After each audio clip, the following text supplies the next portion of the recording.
Сейчас запускаем ковер на миссион makina konveyerli машинеге кір клемді салып жуып көрмекшіміз. Бұл енді Турциядағы машине 4, 8, 12 щеткалық. Tamam, ver. 12, 4'ten. 4, 12 değil mi? Evet. Ha, şimdi neyi basıyoruz? Bir şey basmıyoruz. Hepsi otomatik. Ha, hiç нәрсе basmayımız. Автоматически өзі жұмыс істейді. Еш нәрсені басудың қажеті жоқ. Робот сияқты. Ha, mine gördüğünüzler щетка автоматически жұмыс істеді. Bütün makinelerde böyle değil mi? Evet.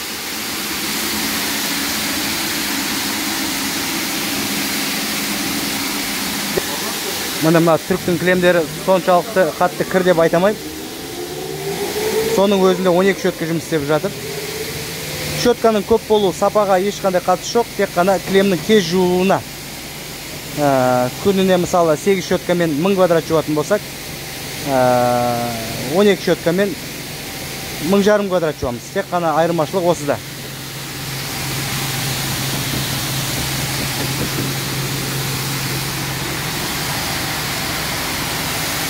Üstüne şampun kuyulup atқан көріп тұрмыз. Артқы 3-ші ряд щетка әлі жұмыс істеген жоқ. Оның себебі халы әлі жеткен жоқ. Халы жеткен кезде ғана, клем жеткен жоқ. Клем жеткен кезде ғана 3-ші щетка жұмыс істейді. Міне қазір оны көреміз. Бұл автоматтық тұрғыда міне қосылды.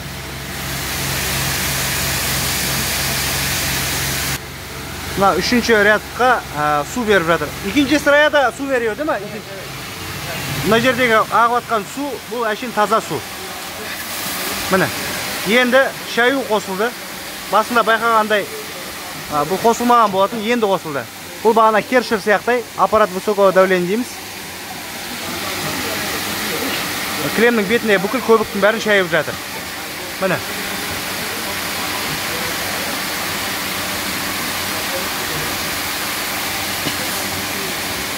Барлығы автоматтық тұрғыда. Міне мына щеткаларды енді қосылды. Бұл кремнің бетіндегі ана қылын шашын алу үшін. Оның үстіне де су құйылады. Міне көріп тұрғандай. Мыналар сулар.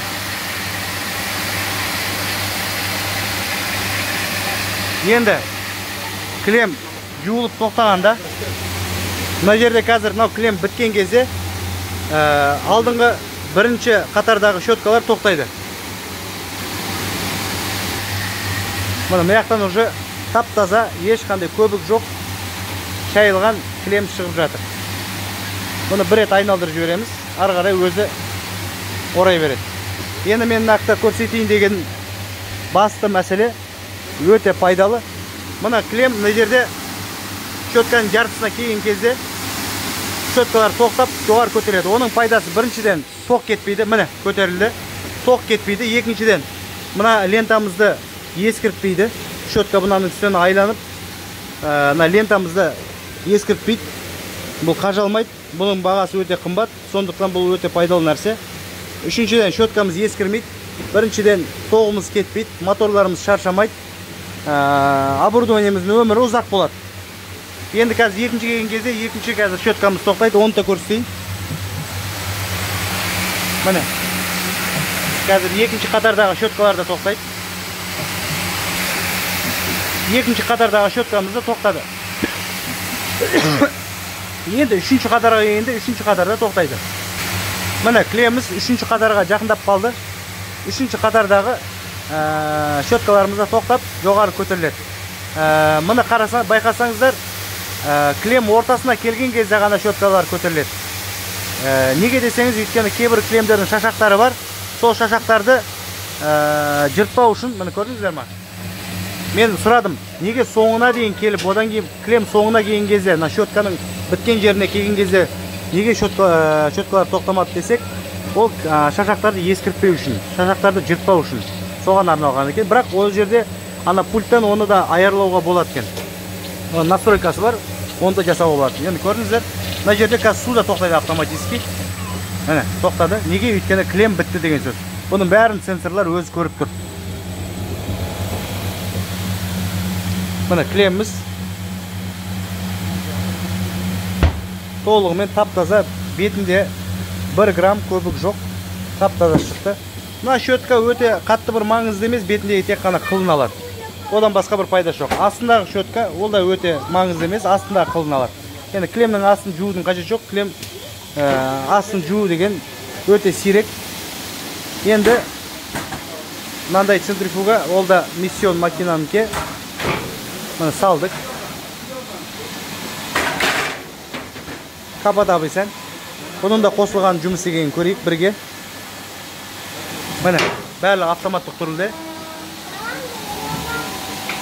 Мына компрессор тартты. Пневматика. Міне қосылды. Қашта қалып бұл? 1,5 минутта сығат. Кілем қаншалықты жақсы шайылғанмен де, бірақ ішінде көбік қалады. Бірақ кілем толығымен дұрыс шайылды, өйткені мына жердегі таза судан байқауға болады. Енді центрифугамыз 1,5 минут айналады. Мен видеоны кішкене тоқтата тұрайын. Мына центрифугамыз 1,5 минуттан кейін тоқтағаннан кейін автоматтық түрде артында колодкалар бар. Тура машинаның колодкасы сияқты дискті колодкалар сығады. Абла бурай аз bir şey çekebilir miyim? Bizim Kazakistan'daki halı yıkamacılar için. Mına jerin yegesi mınау ayel adam. Birkaç soru da sorabilir miyim size? Mümkünse. Günlük ortalama kaç metrekare yıkıyorsunuz? Bir dakika şimdi. Mına. Sentrifugamız 3 saniyede durdu değil mi? 3 sekunda. 3, 4, 5 sekunda sırası toxtadı. Tamam olur. Qarаңыздар, mına. Qostık sizler için daha da bir et. Tamam dur. Mına avtomat toxtadı mına. Mına dауысы еш нәрсе қалған жоқ. 3-4 секундтың ішінде тоқтатты. Ол тоқтағаннан кейін автоматтық түрде есік өзі ашылады. Капа otomatik kendisi açılıyor değil mi? Biz çeviriyoruz öyle açıyor. Otomatik değil mi? Yok. Şöyle açıyor. Mına avtomatlık türde.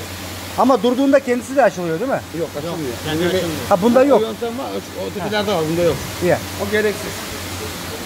Özü jabılады есік автоматтық түрде, özü açılады автомат түрде. Ablacığım kusura bakma. Buyurun. Şimdi ortalama yaz aylarında kaç metrekare halı yıkıyorsunuz? 800-900 metre yıkarız makinede. 800-900 metre. Hiç durmadan 800-900 metrekare yıkarız. Hiç durmadan 800, Fazlası yıkanır. 800, 900, 800, 900. Odan da көп жуулу да мүмкін дейді. Bir tek makineyle 12 Tek fırçayla. makine. Bir konveyerni машинамен күнде 800, 900, odan da жоғары 1000 kvadratқа дейін жуамыз дейді. Bu sezonda mı, kış aylarında da mı böyle? Kış aylarında da böyle. Kış aylarında böyle, yaz aylarında peki nasıl? Yaz aylarında makineyi hiç durdurmazsak 1200'e çıkarız.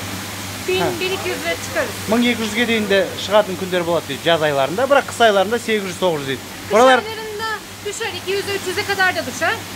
Kış aylarında 200, 300'ge de түскен күндері болады дейді. Енді ол бүкіл дүниенің әр бұрышында да сондай жағдайлар болады. Енді мына жерде кілемдерді перде де yıkıyorsunuz değil mi? Evet. Перде де жуылады екен. Мына жерде түріктің кілемдері маған ұнайтыны 2 метрден аспайды. Бәрі 2 метр 6 квадрат болады. 2-3 кілемдер. Перде де мынандай жуады. Мынау да Қазақстанда көп адам айналыспайды осымен. Жалюзи. Өте жақсы кәсіп. Одеял да жуады екен мында. Мына кілемдер асылып тастаған. Мына жерде одеял да жуады екен мына. Енді Бурса жылырақ Қазақстанға қарағанда. Мына биіктігі 1,5 метр. Енді менің мына жерде мына вентилятордың ұзындығы кеудем емес, басыма дейін жетіп тұр деп айтуға болады. Мына вентиляторлардың үлкендігін көріп тұрсыз. Тек қана әшейін даладағы ауамен кеп береді. Бұны жуып тастаған кілемдер ертеңгіге дайындалып жатыр. Тура біздікіндей пакеттер. Одан да жұқа, біздікінен де жұқа екен. Мына жерде енді 1000 квадрат бар деп ойлаймын. Енді өзімде мен кезінде кілем жуғандықтан міне. Мына бәрі нержавейкадан жасалған, енді өте қымбат бұл. Мына жерге жоқ дегенде бір 3000 квадрат сиятын шығар деп ойлаймын. Мына жерге де мына перделер асып тастаған. Мыналар да кір кілемдер.